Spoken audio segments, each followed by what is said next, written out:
This is a Dragon Blazer production, and I am the little boogeyman. Right.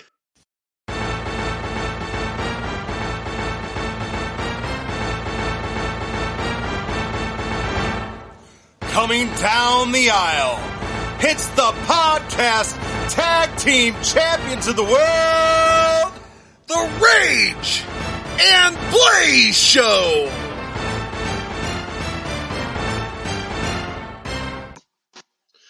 Welcome to another exciting edition of the Rage and Blaze Show. I'm Rage. And I'm Blaze. And today we are going to be watching the last pay-per-view in 1989 of the 80s. We are moving into the 90s after this show. We are going to watch Survivor Series from November 23rd, 1989. And I am excited to move on from the 80s, move into the 90s. I know we'll be creeping into the Attitude Era. I'm excited about this. Yeah, but I think we need to have just a moment of silence for the end of the 80s.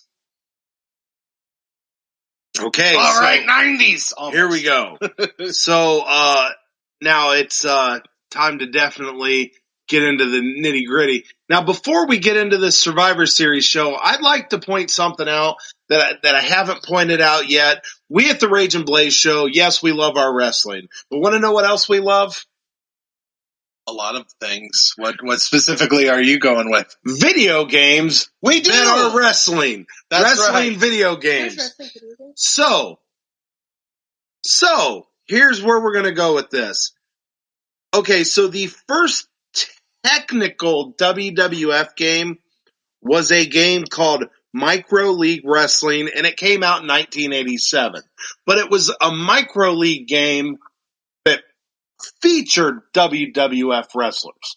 So it wasn't a true, full-on WWF game. That game was for Commodore 64, and even though it's listed as the first WWF game, I'm going to claim that it's not the first of fit. That's like making a football game for the Nintendo Entertainment System and having Joe Montana in it, but not the NFL. It's a football game that features pro football. Get where I'm going with this analogy? Fair enough. And this has happened throughout history with football games, with wrestling games even. Later on, you had the Legends of Wrestling series that was not a WWF game, but they got certain wrestlers that were no longer affiliated with the WWF to join. So you had Hogan, Sting, Andre. You had certain wrestlers on that game, but it was not an official WWF game. So in my opinion, Micro League Wrestling was a game that there was several different other like Micro League Football, Micro League Pro. I would assume nobody like quote me on this. They had sports titles. So Fair enough. Micro League series, kind of like how Sega had the 2K series originally. There was the 2K basketball, 2K football. Mm-hmm. They had all the 2K series, and they had all the different sports. That's what Micro League did. They had different sports. And this Micro League Wrestling game just featured Hulk Hogan.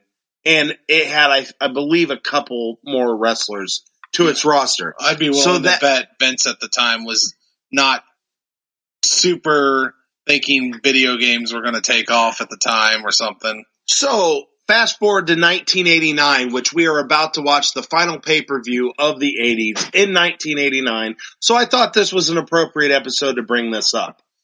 All right.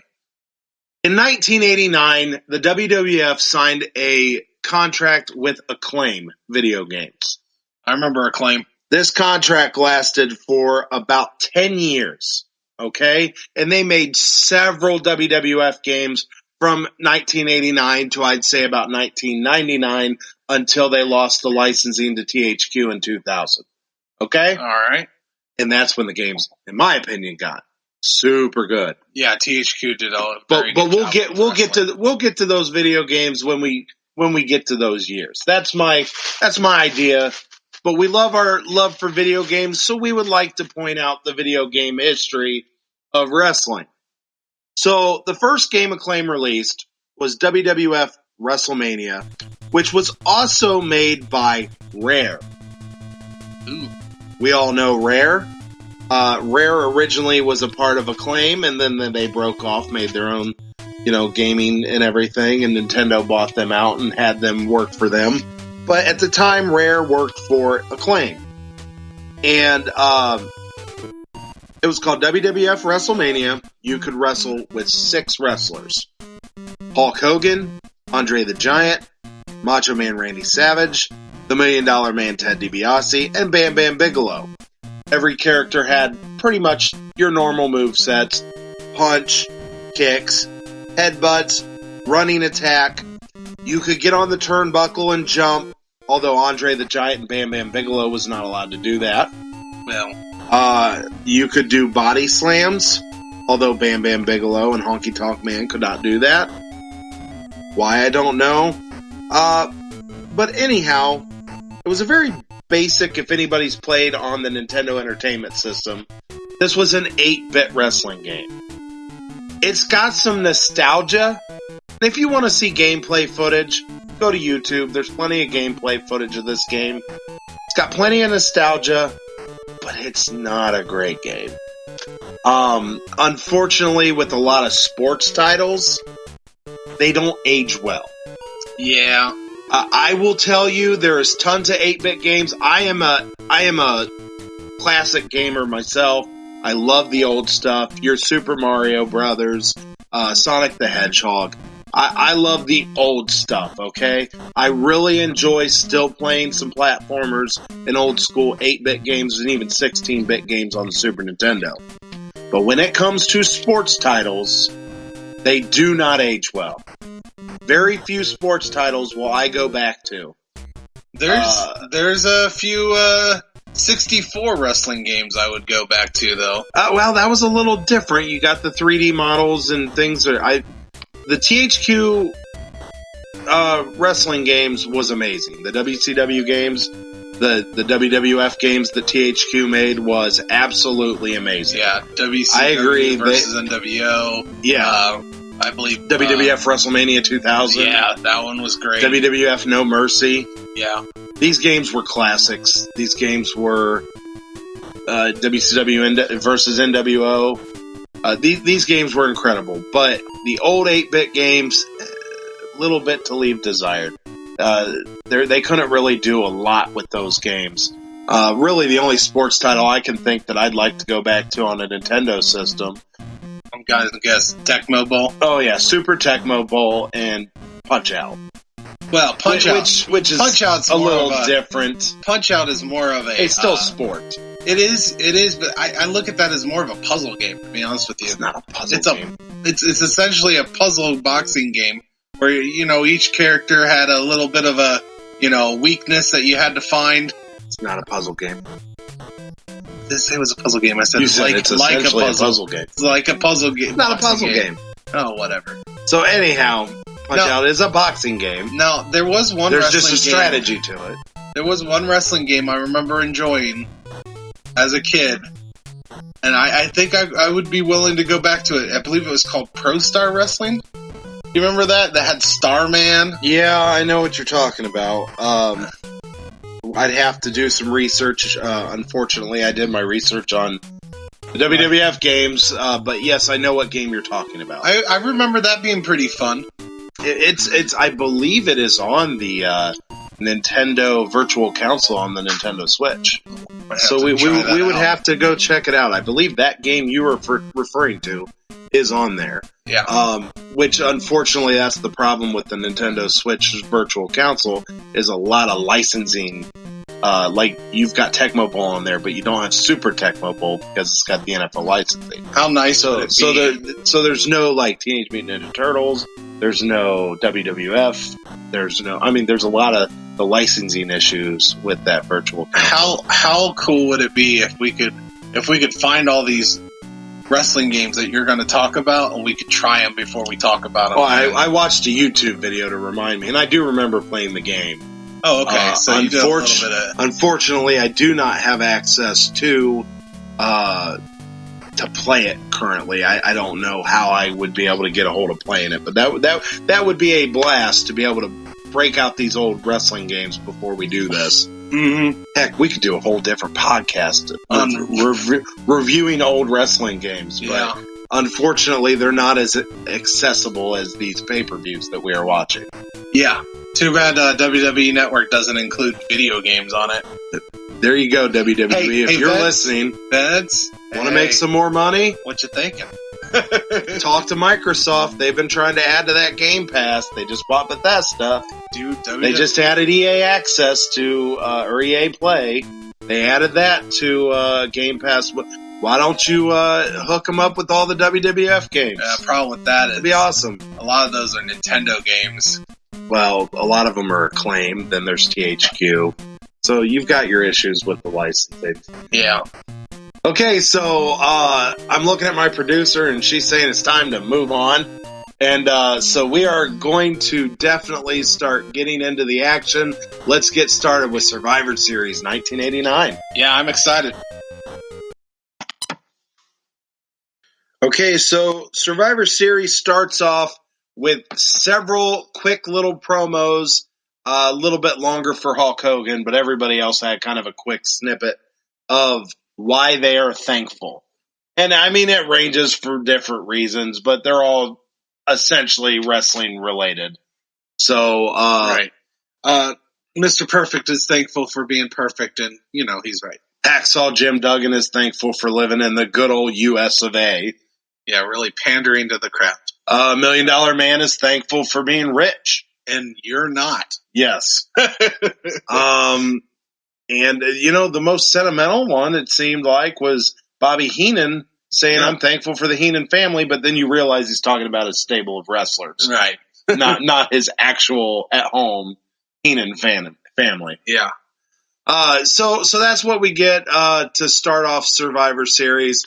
And then we get voiceover from Vince McMahon, and almost looked like we were talking video games already in this show, like a video game player select screen. Yeah, it really did. It looked exactly like a video game player, sir. Yeah. First thing I mentioned. So they announced what all the matches were going to be, who the team captains were, and all the people in the match. And this is the first Survivor Series. This is our third Survivor Series we've done. This is the first Survivor Series that has moved to the classic, what we're traditionally used to, the 4-on-4 Survivor Series matches. Every match in here is Survivor Series 4-on-4. Yeah. And then we also, this is the first Survivor Series, that they give the teams names. Yes, I love this. So you have like the Hulkamaniacs as one, and I believe the first match we're about to have, I believe they were called the Dream Team. Because it's the Enforcers versus the Dream Team. Okay, the Enforcers versus the Dream Team, because of the American Dream, Dusty Rhodes, and he is the team captain. Big Boss Man being the team captain is the Enforcers. So it's just kind of interesting that this is the first Survivor Series to kind of do those things. Because usually we've kind of had 5-on-5, 10-on-10 with the tag teams and all that. And this is more what we are used to with our traditional Survivor Series. Yeah. So the first match we get is the Dream Team versus the Enforcers. And it is, the Dream Team consists of the American Dream, Dusty Rhodes, Brutus the Barber Beefcake, Snip, snip. the Red Rooster, Caw, Boo, boo. Tito Santana, and their opponents, the Enforcers, led by the Big Boss Man, Bad News Brown, Rick Martel, or the model Rick Martel, he is now referred to as the model, and the Honky Tonk Man. And they have Jimmy Hart and Slick in their corner. Now, this was a okay match. This match, in my opinion, there wasn't a lot that overly excited me with this match. There wasn't any big spots, big moves. Most of the eliminations was like a roundup or a reversal pin. I don't even know if we saw one person use their finisher in this match. Not one. No, we didn't even get the very weak elbow from the American Dream. Yeah, so I really just thought this match did not do a lot to set the tone for the show. Although it's the actions after the match that I thought was more interesting, and we'll get to that. But why don't we go through the list of eliminations before we get to that? Well, the first elimination was Tito Santana. Rick Martel gets a roll-up, and there's quite a couple roll-ups here. Like I said, this match was full of roll-ups. He also is pulling the tights. So Rick Martel is really embracing that heel roll now. The model, Rick Martel. Bad News Brown walks out and gets counted out again. That is 2 Survivor Series in a row. 2 in a row. Bad News Brown has just said, I'm not. He's just not about this Survivor Series life. And even when he got tagged, he didn't want to come into the ring. No, he did not.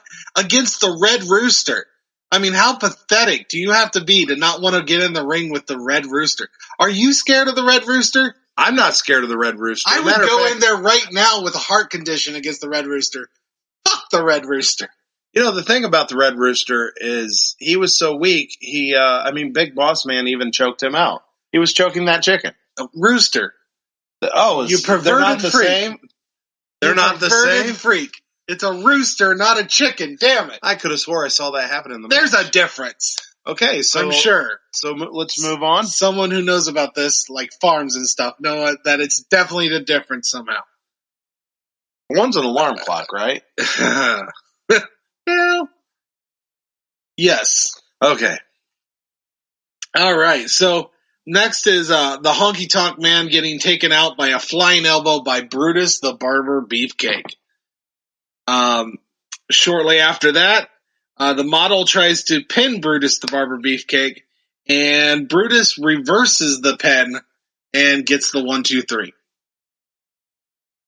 Then the Boss Man takes out the Red Rooster with a sidewalk slam, which this is way too long for the Red Rooster to be in the match. I will say this was the most technical, devastating move of the whole match, though. Oh, this match was just littered with weak wrestling moves. Does that make sense? Like, there was no excitement in this match, to my opinion. Yes, we really needed a devastating move to take out the Red fucking Rooster. But, whatever.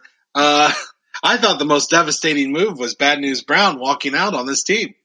Okay, well, I actually don't think I can argue that. And then Dusty ends the match by doing a crossbody on the Big Boss Man. This was kind of fun. This is a large man doing a crossbody on another large man, and he just slams down, gets the 1-2-3, and that is the end of this Survivor Series match. When a large man does a crossbody on another large man, does one large man become a skinny man at the end of the move? Well, no. Okay, just asking. Okay, so the survivors in the first Survivor Series match was Dusty Rhodes and Brutus the Barber Beefcake. But what happens afterwards is starting to feel more modern wrestling. I really kind of got those vibes at the end of this match because Big Boss Man did not take his elimination very well, and he went and got his nightstick, and he attacked both men. Well, they stole a win from Boss Man, and that is illegal. That is absolutely illegal. Big Boss Man was just doing his job as an enforcer of the law. Well, he definitely brought out the handcuffs and shown he was an enforcer of the law. Sometimes you got to do a little bit of police brutality. You know what I'm saying? So he handcuffed, I believe it was Dusty Rhodes to the ropes. And, he does this little attack with the nightstick. And then afterwards, we get a little promo from Slick and Big Boss Man, basically saying this isn't over with him and Dusty Rhodes. That is correct. And I want to point out, okay, I have a little bit of issue about the past, okay? Slick makes absolute no sense as the Big Boss Man's manager. Like, I prefer your manager to kind of compliment, to accent the wrestler. But Slick Slick is like this weird. He seems like a pimp, and he's managing a officer of the law. Tell me how that makes sense. So you're saying Big Boss Man should be arresting the pimp? I mean, isn't that illegal? I believe so. In 49 states, I think it is. I think so as well. Not 50 states. It's something that happened a lot in the 80s. Because they had a bunch of managers, and they just managed. They didn't have people. A bunch of managers. That's the problem. They had a handful of managers, and they managed all the wrestlers. People. Yeah, they managed all the heels, and they said, "You 4 guys are going to take care of the locker room." Technically, I think Jimmy Hart managing the Hart Foundation was the only one that actually made sense for Jimmy Hart's character. But I like Paul Bearer, perfect manager for The Undertaker, because, he was a pallbearer. The Undertaker was an Undertaker. It fit. Like, I want your manager to complement your wrestling look. Well, and eventually, I believe we do get to that. Yeah, that comes around. But in the 80s, it seemed to kind of just be... You were a manager, you had your own character, and it did not matter if it made sense that you were managing that person. And I just wanted to point it out as someone watching it right now that I hate that. Okay, well, let's see what the rest of the show has to bring. Okay, so before the start of the next match, we get a promo by the team known as the 4x4s, which is Hacksaw Jim Duggan, Bret the Hitman Hart, Rugged Ronnie Garvin, and the Mighty Hercules. They give their little speech. They're all holding 4x4s, pointing them like they're shotguns, the so on and so forth. But what I really liked about this promo is that we got to hear Bret Hart talk on the mic, which we haven't really got a lot of that in our show so far. No, he seems to be in every show, but he hasn't really done a lot of promos. They've just been kind of there. Well, he's been in some great wrestling matches, but just not big talkers so far. Wrestling-wise, he's been almost great every time. So another thing we'd like to point out is that he is a member of the 4x4 Survivor Series team, and Jim the Anvil Neidhart is a part of a different team later on. So I don't know. We'd have to do our research. Did they split up? Or did they just put them on 2 different Survivor Series teams? Is Bret Hart already a singles wrestler at this point? Boomer, you wanna help us out with this one here?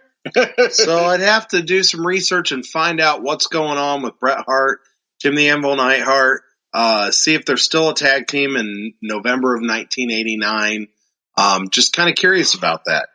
So they come out to the ring, and then you've got the King's Court, who is their opponent, which is the Macho King, Randy Savage now, the Canadian Earthquake, Dino Bravo, and Greg the Hammer Valentine, and they have Jimmy Hart and Queen Sherry in their corner, which this is now 2 matches, 2 Jimmy Hart appearances. Yeah, and I'm sure we'll see 3 more. I completely agree with that. So, I thought this was a way better match than the first match. We got a heavy dose of Bret the Hitman Hart in the ring, which always elevates every match. So you also had Macho King, Randy Savage in there, who is an amazing wrestler as well. So this was head over heels better than the first Survivor Series match, in my opinion. A lot of fun spots, a lot of good spots, and we'll get to it, but unfortunately a really kind of lame ending. Very lame ending. First person taken out, and this is ridiculous. They took him out so quick, we barely even noticed it.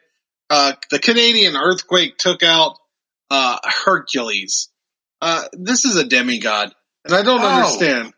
This is the nasty pen. This is the one where he sat on his face. Oh, that was a pen? That was a pen. Oh, I didn't realize took him out there. Yeah, he just sat on his face. He had the nuts right up in right there. It was nasty. That was a large man. Next, Hacksaw Jim Duggan takes out Greg the Hammer Valentine with a clothesline. Just a lot of lame And Yeah, kind of some weak stuff going on so far. Then we had Dino Bravo taking out rugged Ronnie Garvin, who I still did not realize is not a jobber, with a sidewalk slam. And then we actually get a finisher, the flying elbow drop with Macho Man Randy Savage taking out Bret the Hitman Hart, which this is the only way you should be able to take out Bret the Hitman Hart, with a legendary finisher move. And that was a good back and forth between those two for a while in the ring. They really gave them some time to shine in the ring, and it was really fun to watch. Yeah, two great superstars up against each other. Not just great; these were legends. Yeah. Then we have the lamest ending, because it just Hacksaw Jim Duggan gets counted out, and that's how the 4x4s lose this match. And it wasn't like somebody attacked or they were beating Hacksaw down. I believe this is where Queen Sherry was trying to talk to the ref and accidentally pulled down the rope. And Hacksaw is running towards it, and he just trips over the rope. Well, and not only did this happen and got him out of the ring, but then Macho King distracted the referee, and the Canadian Earthquake ended up finishing him off in the outside the ring to make sure he didn't come back from the 10 count. Yeah, he did like one move on him, and it wasn't even that devastating of a move, and he just couldn't get in there quick enough. It was really lackluster and way to end this match. I was quite disappointed with this ending. Yeah, it was kind of a lame ending, but like I said, it was a good match. It was a good match up until the end. So not arguing, it was just a decent match. So then Hacksaw Jim Duggan, he decides to he's not happy about this, grabs his 2x4 or 4x4, and he runs everybody out of the ring. Yeah. Okay, so let's see what more we got in store. Okay, so before the start of the next match, we get a Mean Gene Okerlund standing outside the locker room or the dressing room of the American Dream, Dusty Rhodes, letting them know that he will keep us updated on his condition after that heinous attack by the Big Boss Man. So this is really starting to feel like modern wrestling. I mean, checking, being outside the locker room, talking about people's health. It's just, this show just feels like we just took a leap in a different direction than all the other shows we've done before. Yeah. Usually you get a little promo cut, then you get the match, but a little bit more is going on in this show. We haven't really been getting promo cuts, though, telling any stories, though. Not necessarily, but we're getting a little bit of extra stuff at the end of the matches, and there's just a little bit more going on that feels more like modern WWE. Yeah. Okay, so the next thing we get is a poem read by the Genius, and that was a big waste of time, so we'll move on. Yeah. So now we move on to the next match, which is the $1 Million Dream, the $1 Million Team, which is the $1 Million Man, Ted DiBiase, the Warlord, the Barbarian, and Zeus, with the Virgil and Mr. Fuji in their corner, versus the Hulkamaniacs, who all individually get, well, sort of individually, Demolition's a tag team. They all get entrances with entrance musics, while the $1 Million Team was already in the ring at the time. And still no $1 Million music. Travesty. Still no music for the $1 Million Man. So then that team consists of course, Hulk Hogan, Jake the Snake Roberts, and then Axe and Smash of Demolition.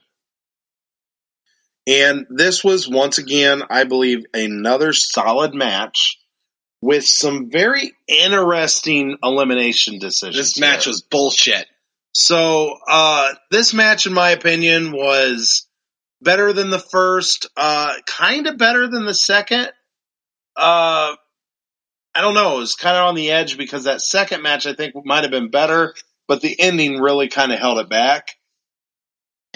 this match, the referee just kept on protecting Hogan's dumbass. So, and what he's referring to is the way that the heels, almost all the heels, got eliminated. So why don't we go through the eliminations? Well, first bullshit elimination is Zeus being disqualified for, just choking Hogan and attacking him. It's fine. I think he got disqualified for pushing Earl Hebner across the ring. Well, I mean, what do you want him to do? Earl Hebner literally grabbed him by the head and tossed him. Well, he didn't toss him anywhere. He didn't move. He didn't budge. Attempted to toss him. Okay, next elimination. Axe gets tripped up and pinned by the Warlord. Then Smash is taken out by a flying clothesline from the Barbarian. Then both Powers of Pain are DQ'd for doing something literally every single tag team does in a tag team match. Yeah, that was bullshit number 2. That was an awkward one because even if somebody was going to get disqualified for this, you would have thought it was the non-legal man would get disqualified, but instead he eliminated in one fell swoop both men for basically doing a tag team move, and apparently they have exceeded the 5 count of, when you make a tag, you can come in and do a little move, and there's a 5 count. Apparently they exceeded that 5 count, did a double spike pile driver, and then got disqualified for it. So it was a very awkward decision on the part of, whoever booked this match for the way these eliminations happen. Rage, you say awkward, I say biased. Protecting Hulk frickin' Hogan. Okay, so the next one was Jake the Snake Roberts. Now this one was a little different. Virgil put his nose in business he shouldn't have put his nose in, and he ends up getting a DDT for his troubles. Well, after Jake goes down for the DDT, $1 Million Man takes this as an opportunity to do one of his dropping fists that he does, and then he puts his legs up on the rope and holds him down for a pin, and the referee doesn't see it. Yeah, well, he has to do some things because the referee is obviously biased towards Hulk Hogan. He is just trying to level the playing field, Rage. Okay. So then we finally get the final survivor and the winner of this match for the Hulkamaniacs. Hulk Hogan does what Hulk Hogan does best. He does not sell a move that Ted DiBiase puts on him it's like a suplex that he did, and he literally just gets up and shakes his head like he is the Incredible Hulk. Well, yeah, that's the name. They call it hulking up. Yeah, and then he does the lamest finisher of all time, the leg drop, to defeat one of the greatest superstars of any era, the $1 Million Man, Ted DiBiase. So then we get I think it was about 6 hours and 20 minutes of pandering after the match. Hulk Hogan is a piece of shit. It's horrible. So yeah, we get the little the 4 sections of the ring. He I can't hear you, sticks his hand up against his ear, does the pose, and the surprising thing more than anything is this was not the main event. This was not the last match of the night. I think we still have at least 2 matches, maybe 1 or 2 matches left. We still have those matches left, and it was shocking to see that Hogan was not in the main event. I'm sure Hogan's dumb yellow ass is going to manage to find his way into the main event somehow.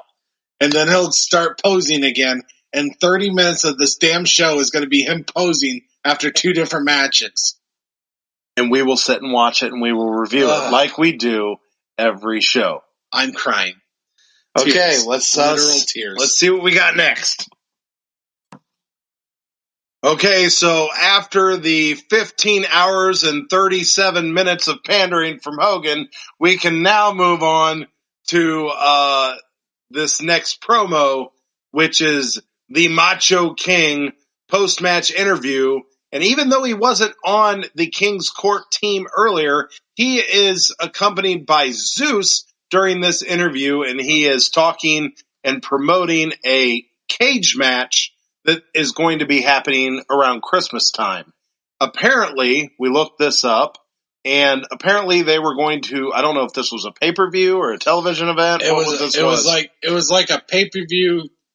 They were going to show the No Holds Barred movie, and then there was going to be a tag team steel cage match between Brutus the Barber Beefcake and Hulk Hogan versus Macho King Randy Savage and Zeus in a steel cage. So they start promoting this pretty heavily during this post-interview, and then they take us to the locker room with Brutus the Barber Beefcake and Hogan responding to the comments of the Macho King and Zeus.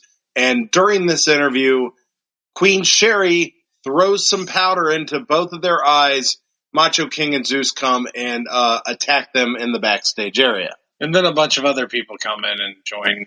Yeah, then it becomes like a bunch of people. So that just happened, and they are definitely promoting this No Holds Barred watch on pay-per-view with this cage match. So then the next thing we get is the Rude Brood being interviewed with Ravishing Rick Rude, Mr. Perfect, and the Rougeau brothers. They're talking about their upcoming Survivor Series match against Rowdy's, which they respond, and that was mainly talking about food. Yeah, they had some very disgusting looking bones that I did not see a bit of meat on it. And they were just chewing on those bones. So that happened. Yep. So now moving on, this is the first Survivor Series match of the night that I believe every member got an entrance. Yeah, I believe everyone did. The heels were not standing in the ring at the beginning of the match or vice versa. Everybody got an entrance here. Yeah, and also, can we talk about how weird the Rougeaus were in that they interview? Were kind of awkward. They weren't very great on the mic, but it happens. So this match is Rowdy's with Roddy Piper, the Superfly Jimmy Snuka, Bushwhackers Luke and Butch versus the Rude Brood, Ravishing Rick Rude, Mr. Perfect, Jacques Raymond Raju, both of the Raju brothers, which is Jacques and Raymond. And then in their corner, they have the Genius and Jimmy Hart. This was, I thought, an absolute great Survivor Series match. This match started off fast. This match was fun from the beginning.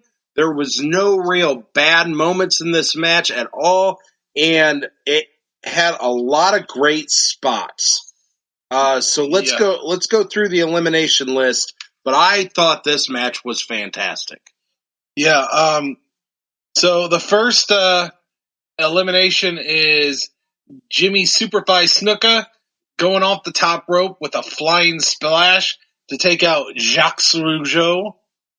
Then this was a lot of fun. Piper, Rowdy Piper, pins the mustached Rougeau, Raymond Rougeau. And as he's pinning him, Mr. Perfect tries to come in and stop the pin. And Piper, while still being in the pin, punches Mr. Perfect and gets the 1, 2, 3.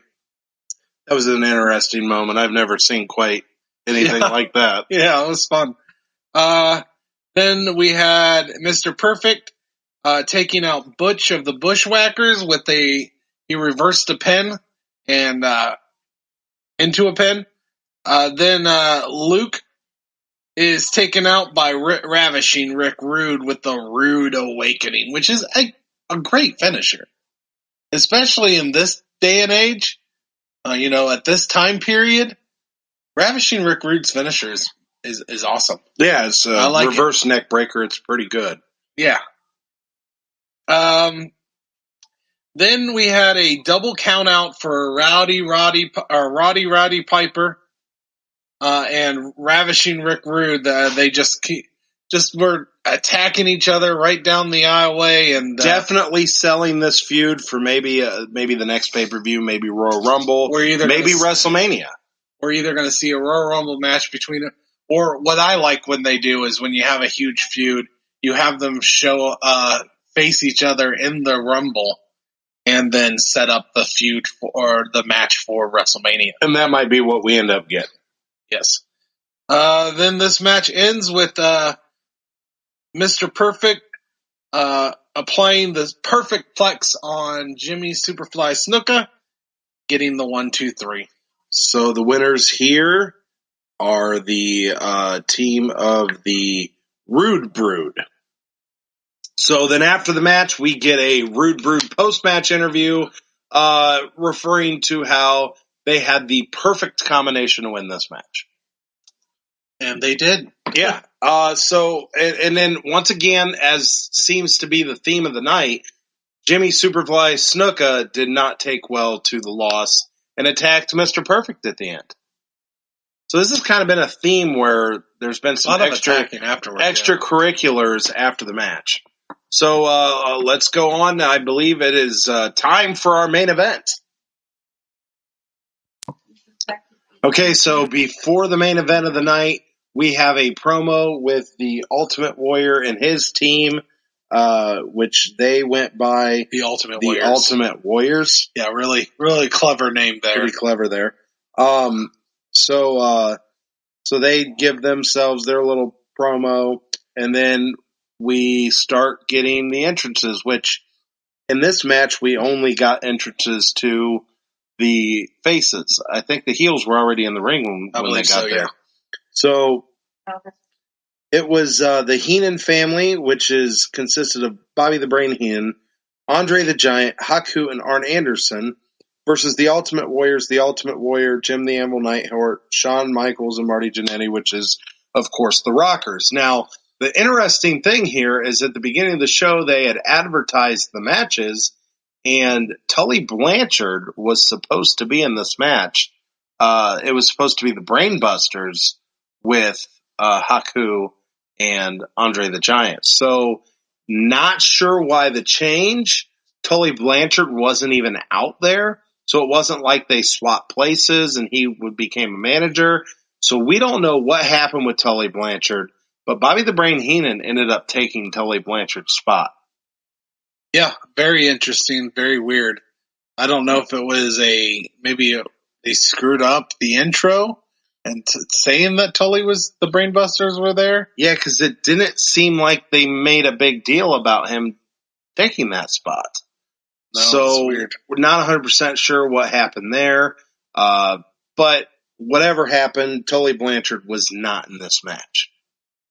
So this was a pretty good match. It was a decent match. I thought it had a lot of good spots, but I don't know. It had some great moments when Shawn was there. But then after that, there was a lot of kind of clunky moves that happened during this match. Yeah, there was some awkwardness. Really great moves in this match too. But then there were some great moves. So it was just kind of an up and down roller coaster type of a match. But let's go ahead and go through these eliminations here. All right. Well, first elimination was Warrior comes running out and eliminates Andre by clotheslining him out of the ring, and he could not get up in time for the count out. So he gets counted 1, 2, to the 10 count, and Andre literally that was his time in this match. He was done. Yeah, he was out.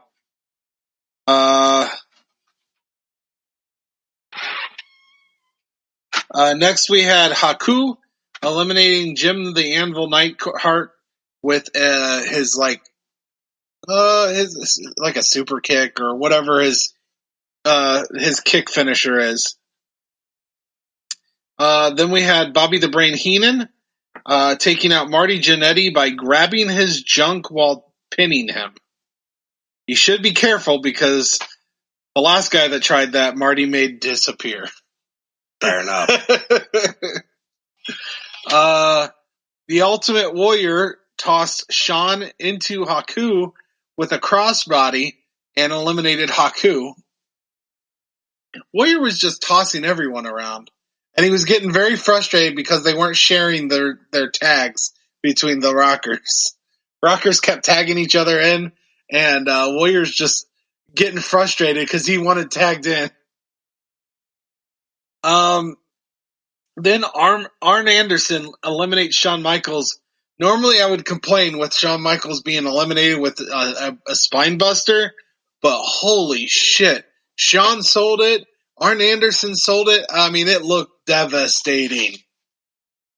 It was a really good spine buster. Yeah. Then the Ultimate Warrior takes out Arn Anderson with the big splash.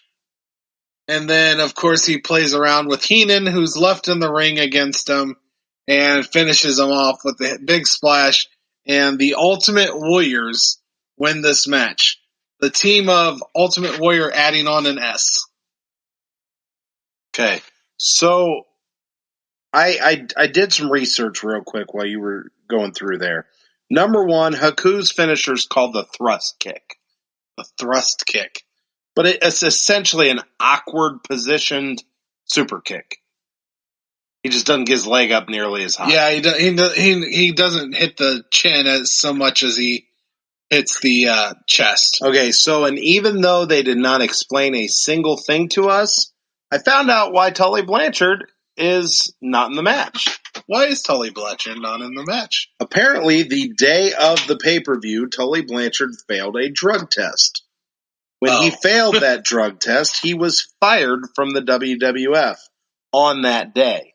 And they forgot to change it from the promos. Apparently, the graphics was already in place, and they actually did not give us an explanation, but Bobby the Brain Heenan ended up going in his spot. What are they going to say? Tully Blanchard is not able to be here because he failed a drug test. So WWE fans. So apparently, we have seen the last of the Brain Busters in the WWF for our podcast purposes because he obviously probably goes back to WCW. And I don't know how much longer we get to see Arn Anderson now that the Brain Busters are no longer there. Because I've really enjoyed seeing Arn Anderson. Arn has been great. He's been absolutely great. So apparently that is the backstory on why we have Bobby the Brain Heenan joining the match. Very interesting that they didn't do anything to kind of give us any kind of backstory on what happened. They just kind of put Bobby the Brain in there. And you've got all these wrestlers in the locker room. It's just amazing they put Bobby the Brain in there. Yeah. You think you could have found another wrestler to just throw in there? Well, it was his group, so I mean, and he has wrestled before, so I guess it makes sense. Just replace him to be a wrestler instead of the manager. Okay, so let's go ahead. That is the end of Survivor Series 1989. Let's go ahead and go to our rankings. Favorite match of the night. Okay, so I'll start this off. Favorite match of the night for me is an easy one. It was the Rude Brood versus the Rowdies. I thought this match was fantastic from beginning to end. Had some great spots in it, great moments. I just thought this was an absolutely excellent match. Well, you know, we normally like some parody here, but when you're right, you're right. It was the best match of the night. There was no debating it. Rick Rude is fantastic. Roddy Piper is fantastic. It was just a fantastic match. It was the best match of the night. Okay. Hands down. Definitely.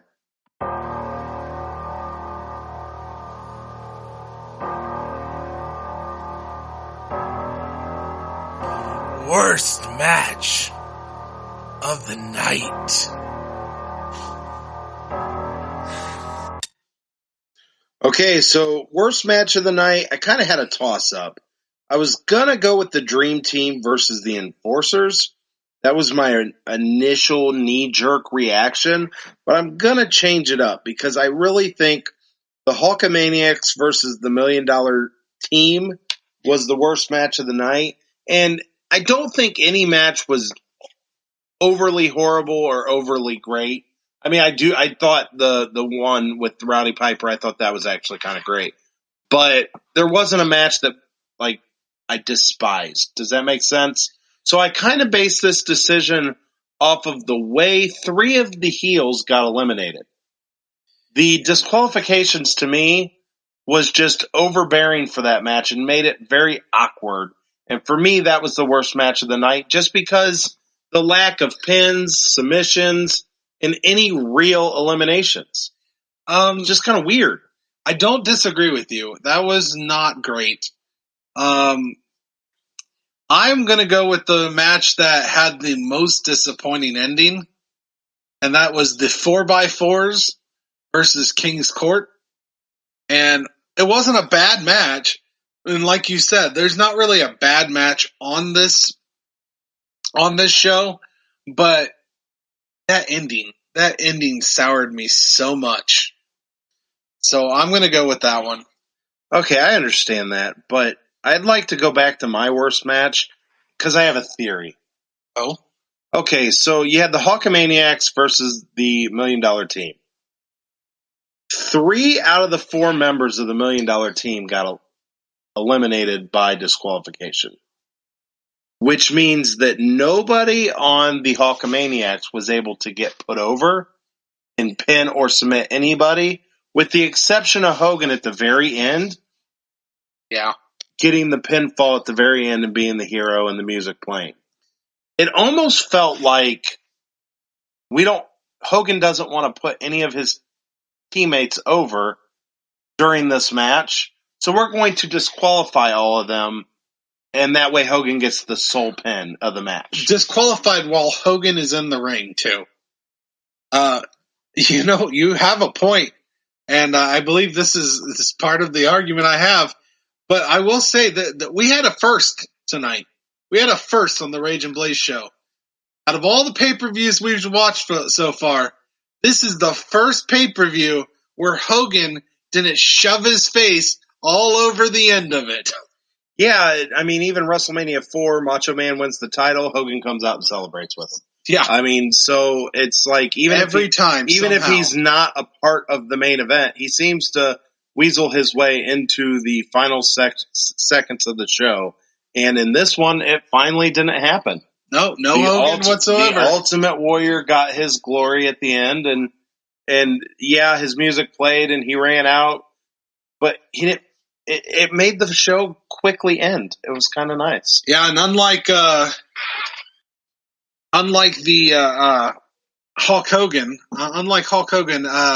Ultimate Warrior didn't pander to the crowd for 20 minutes after he won. He just ran right outside, knocked over Bobby the Brain Heenan for a little extra measure, and then just left.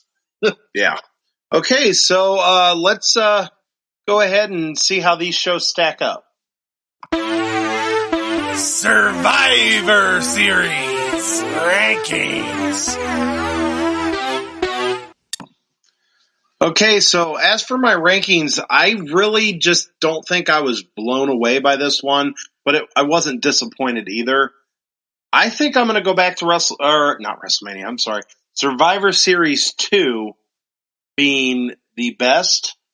Then I'm putting Survivor Series 3 and then Survivor Series 1, just because there was a lot going on in Survivor Series 2 that I thought was pretty exciting. The premiere of Owen Hart, I believe we got the premiere of Mr. Perfect. There was just a lot of great stuff going on at Survivor Series 2. See, I'm actually going to go a little different. My last is definitely Survivor Series 1. But I'm going to put Survivor Series 3 as the best and Survivor Series 2 in the middle.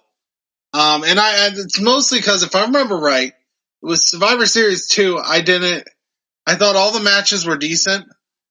And in this one, I had a match that I actually really, really enjoyed. Where in Survivor Series 2, I didn't have one of those really big standout matches, but they were all decent matches. Where this one, I had some disappointments, but I also had a standout match. So I'm going to give it to Survivor Series 3. Okay, well, fair enough. It looks like we're a little different here in our Survivor Series rankings, which is okay. But you can tell us what you think on our pluggables. Let's plug the pluggables. So you can continue the conversation at the Rage and Blaze Show on Instagram, the Rage and Blaze Show Facebook page, also at Ricky Rayberg on Twitter. Yeah, and you can follow me at Dragon Blazer Productions on the Facebooks, the Instagrams, the YouTubes. Yes, multiple dimensions again.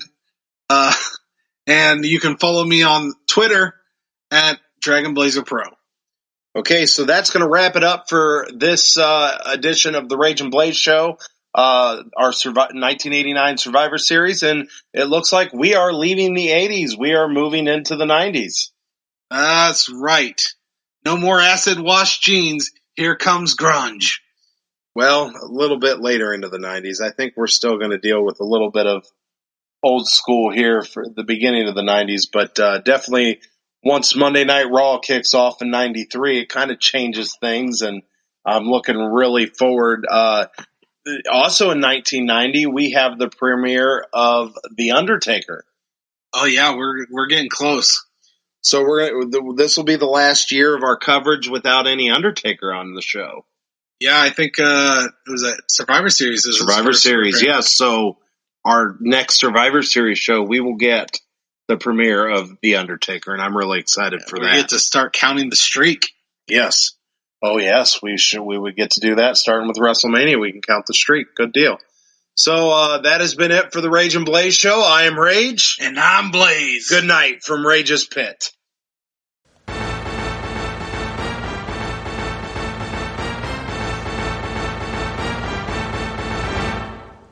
And here is your winners, and still podcast tag team champions of the world, the Rage and Blaze Show.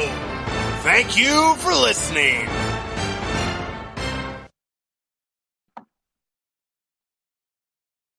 Hey everyone, this is Blaze from the Rage and Blaze and the Boomer and Blaze Show. Thank you for watching. Please like and subscribe for more wrestling content.